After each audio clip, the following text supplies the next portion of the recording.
At a time when the economy is supposed to be slowing, Friday's jobs report is expected to show that employers actually picked up the hiring pace in November. Not that there's anything wrong with that. A growing economy is a good thing, and nothing underpins that better than a solid labor market. Economists surveyed by Dow Jones expect the Labor Department to report that non-farm payrolls expanded by 190,000 last month, up from the 150,000 in October.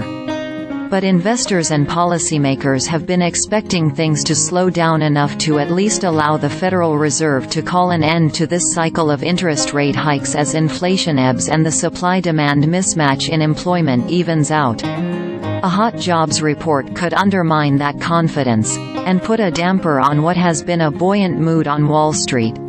There's some risk to the upside because of the returning auto workers who were on strike, said Kathy Jones, chief fixed income strategist at the Schwab Center for Financial Research.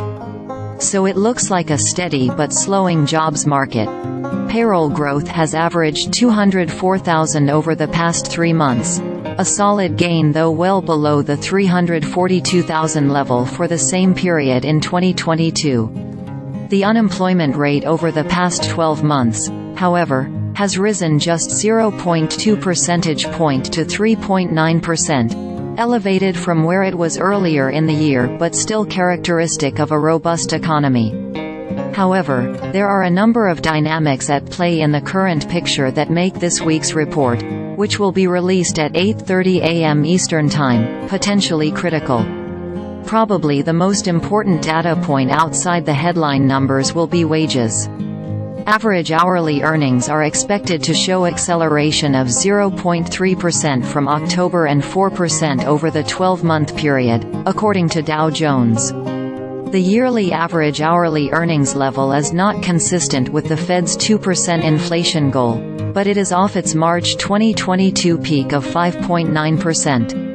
Getting wage growth to a sustainable level is vital to bringing inflation down, so anything more pronounced could generate a market reaction. When you come down to trying to measure supply and demand, price is probably the most accurate way to look at it, and you know that wage growth has slowed considerably, Jones said.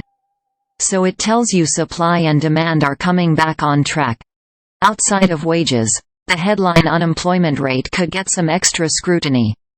Though the jobless figure has risen just incrementally from a year ago, it's up 0.5 percentage point from its recent low of 3.4% in April. The difference is significant in that a time-tested indicator known as the Sahm Rule shows that when the unemployment rate rises 0.5 point from its most recent low on a 3-month average, the economy is in recession. However, even the rule's author, economist Claudia Sahm, said there are no guarantees that will be the case this time around, though warning signs are definitely in place.